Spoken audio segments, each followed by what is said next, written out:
अस्सलामुअलैकुम। मेरे 6 बच्चे हैं।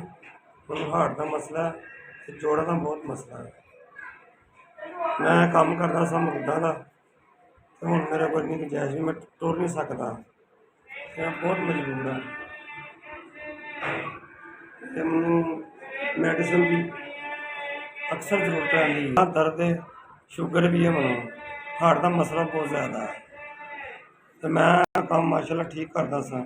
2 ਸਾਲ ਹੋ ਗਏ ਨੇ ਤੇ ਮੈਂ ਕੰਮ ਨਹੀਂ ਕਰ ਸਕਦਾ। ਹੁਣ ਮੇਰੇ ਘਰ ਦਾ ਨਿਜ਼ਾਮ ਬਹੁਤ ਖਰਾਬ ਹੋ ਗਿਆ।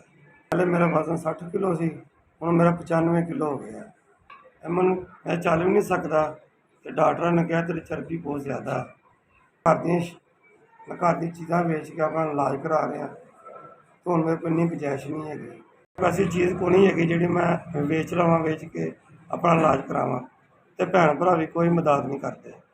ਮੈਂ ਆਪਣਾ ਸਾਈਕਲ ਵੇਚ ਕੇ ਤੇ ਮੈਂ ਥੋੜ੍ਹਾ ਜਿਹਾ ਛੋਟਾ ਜਿਹਾ ਨਿਜ਼ਾਮ ਬਣਾਇਆ ਤੇ 80-100 ਬਚਦਾ, ਉਹਦੇ ਨਾਲ ਮੇਰਾ ਵਕਤ ਨਹੀਂ ਚੱਲਦਾ।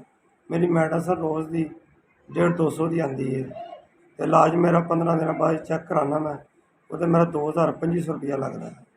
5000 ਦਿੱਤਾ ਮਿਲਿਆ, ਉਹਨਾਂ ਦੀ ਬਹੁਤ ਬਹੁਤ ਮਿਹਰਬਾਨੀ। ਅੱਲਾ ਉਹਨਾਂ ਨੂੰ ਤੰਦਰੁਸਤੀ ਸਿਹਤ ਦੇਵੇ, ਉਹਨਾਂ ਦੇ ਬੱਚਿਆਂ ਨੂੰ, ਉਹਨਾਂ ਦੇ ਵਾਲਦਾਂ ਨੂੰ ਅੱਲਾ ਤੰਦਰੁਸਤੀ ਦੇਵੇ, ਸਿਹਤ ਦੇਵੇ।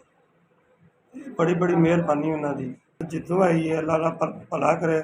ਬਹੁਤ ਬਹੁਤ ਸ਼ੁਕਰੀਆ। मैं कोई सौदा लावा, कुछ अपना दवाई लावागा, बहुत बहुत मेहरबानी। गोलियां टाफियां कुछ लावागा। अल्लाह ताला तंदुरुस्ती देवे, उन्होंने अल्लाह ताला भला करे उन्होंने।